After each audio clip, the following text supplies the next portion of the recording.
You mentioned ChatGPT earlier. I played a significant role in the creation of OpenAI.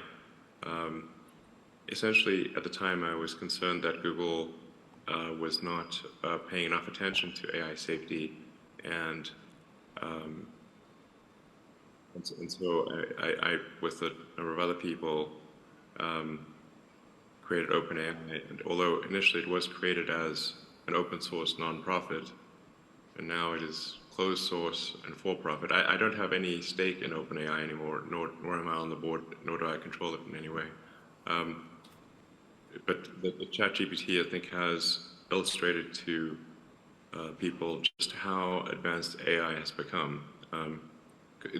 Because the AI has been advanced for a while, it just didn't have a user interface that was accessible to most people. So what really ChatGPT has done is just put an accessible user interface on AI technology that has been present for a few years.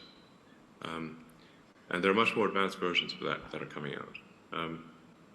So I think we need to really be, I think we need to regulate AI safety, frankly, because if you think of any technology which is potentially a risk to people, like if it's aircraft or cars or medicine, we have regulatory bodies that oversee the public safety of cars and planes and medicine. And I think we should have a similar sort of regulatory oversight for artificial intelligence, because it is, I think, actually a bigger risk to society than cars or planes or medicine. And this may slow down AI a little bit, but I think that might also be a good thing. The challenge here is that government regulatory authorities tend to be set up in reaction to something bad that happened. So if you look at, say, aircraft or cars, the cars were unregulated at the beginning, aircraft were unregulated, but they had lots of airplane crashes, and in some cases manufacturers that were cutting corners, and a lot of people were dying. So the public was not happy about that, and so they established a regulatory authority to improve safety. And now commercial airliners are extremely safe. In fact, they're safer than if you were to drive somewhere. The safety per mile of a commercial airliner is better than a car. And cars are also extremely safe compared to where they used to be. But if you look at, say, the introduction of seatbelts, the auto industry fought the introduction of seatbelts as a safety measure for, I think, 10 or 15 years, before finally the regulators made them put seatbelts in cars. And that greatly improved the safety of cars. And then airbags were another big improvement in safety. So my concern is that with AI, if there's something bad, if something goes wrong, the reaction might be too slow from a regulatory standpoint. So I'd say, like, if I'd say, like, what are the biggest risks to the future of civilization? It's AI, but AI is a double, it's both positive and negative. It has great promise, great capability, but it also, with that comes great danger. I mean, you look at, say, nuclear, just discovery of sort of nuclear physics. You had nuclear power generation, but also nuclear bombs. So anyway, I think we should be quite concerned about it, and we should have some regulation of what is, if fundamentally, a risk to the public. So, I thought it was important kind of for the future of civilization to try to correct that thumb on the scale, if you will, and just have Twitter more accurately reflect like I said, the values of the people of Earth.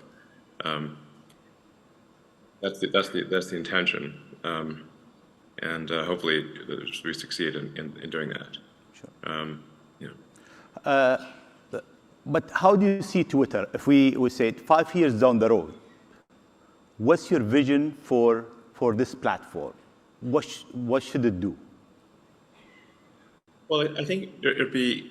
I'd like to, have this sort of long-term vision for something called X.com from way back in the day, which is kind of like a sort of like an everything app, where it's just maximally useful. It does, payments, it does, so it provides financial services, provides information flow, really anything digital, and also provides secure communications. So really I think be as useful as possible, as entertaining as possible, and also to be like a source of truth. Like if you want to find out what's going on and what's really going on, then you should be able to go on X, the X app, and find out. So it's a sort of a source of truth and a maximally useful, I guess app is about the wrong word, but system. And Twitter is essentially an accelerant to that sort of maximally useful everything app.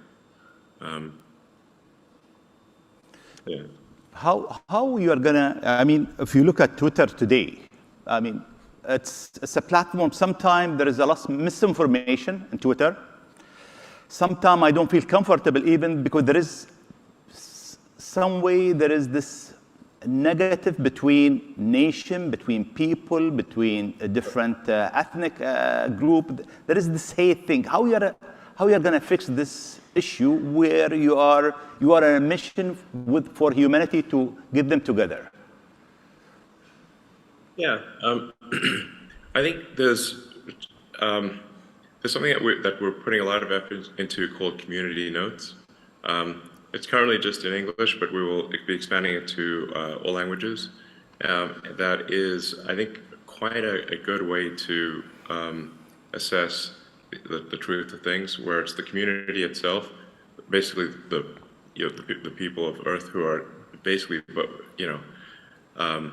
not exactly voting, but competing to provide the most accurate information. So it's sort of a competition for truth. And I think it's a very powerful concept to have a competition for truth.